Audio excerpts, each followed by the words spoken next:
విజయనగరం జిల్లాలో ఇంధన కొరత సమస్య రోజురోజుకి తీవ్రమవుతోంది. డీజిల్, పెట్రోల్ దొరక్క రైతులు, వాహనదారులు ఆందోళన చెందుతున్నారు. డీజిల్ లేక పొలం పనులు నిలిచిపోయాయి.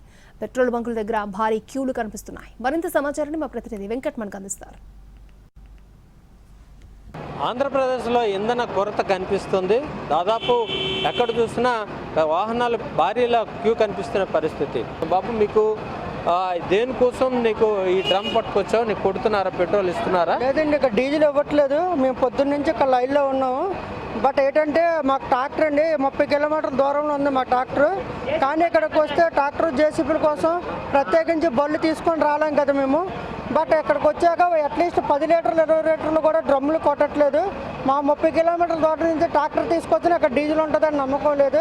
అంటే ఇప్పుడు ట్రాక్టర్స్కి ఎట్లాంటి పని ఉంటుంది? ఇదంతా ఏంటండి, ట్రాక్టర్స్కి ఇప్పుడు ఎలాంటి పనులు అవుతున్నాయి? అక్కడ దుక్కులు ఉన్నాయి కదా, ఇప్పుడు వర్షాలు పడ్డాయి, దుక్కులు ఉన్నాయి కాబట్టి దుక్కులకి డీజిల్ కావాలండి. రైతు పరంగా దుక్కులు దున్నే సీజన్. ఇప్పుడు డీజిల్ లేకపోతే మేము ఇక్కడ పని చేయలేము. దుక్కులు అక్కడ పని అయిపోతుంది, డీజిల్ లేదు, మనం చాలా ఇబ్బంది పడుతున్నాండి.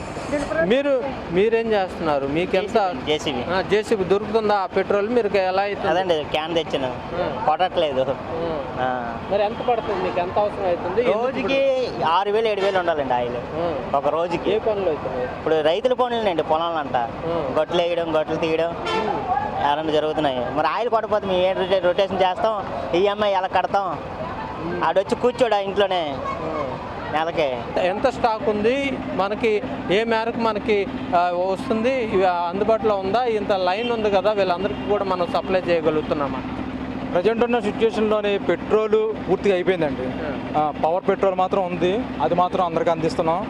డీజిల్ కూడా అయిపోతుంది. ఆల్రెడీ ఒక ట్యాంక్ కంప్లీట్ అయిపోయింది, మరొక ట్యాంక్ ఉంది. అది ఎన్ని బళ్ళు వరకు వస్తుందో తెలియదు. అయిపోయిన తర్వాత అది కూడా ఆపేస్తాం.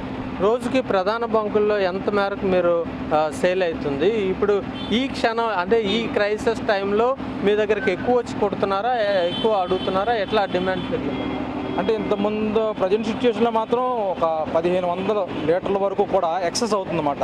రోజు నార్మల్ డేస్ కన్నా ఇప్పుడున్న సిచ్యువేషన్కి పెట్రోల్ అయితే ఏంటి, డీజిల్ అయితే ఏంటి, 1,500 లీటర్లు ఎక్సెస్ అవుతుంది. దానివల్ల సమస్య ఎదుర్కొచ్చిందన్నమాట. రోజువారీ ఏ విధంగా ఇస్తున్నారో దానికి కాస్త 1,500 లీటర్లు కానీ ఎక్కువగానే ఎక్సెస్ కానీ ఇవ్వగలిగితే ఈ క్యూస్ కానీ ఈ క్రైసిస్ ఈ ఏదైతే కొరత ఉండదనేది నిర్వాహకులు చెప్తున్న పరిస్థితి. వీడియో జర్నలిస్ట్ అనిల్తో వెంకట్, ఎన్టీవీ, విజయనగరం.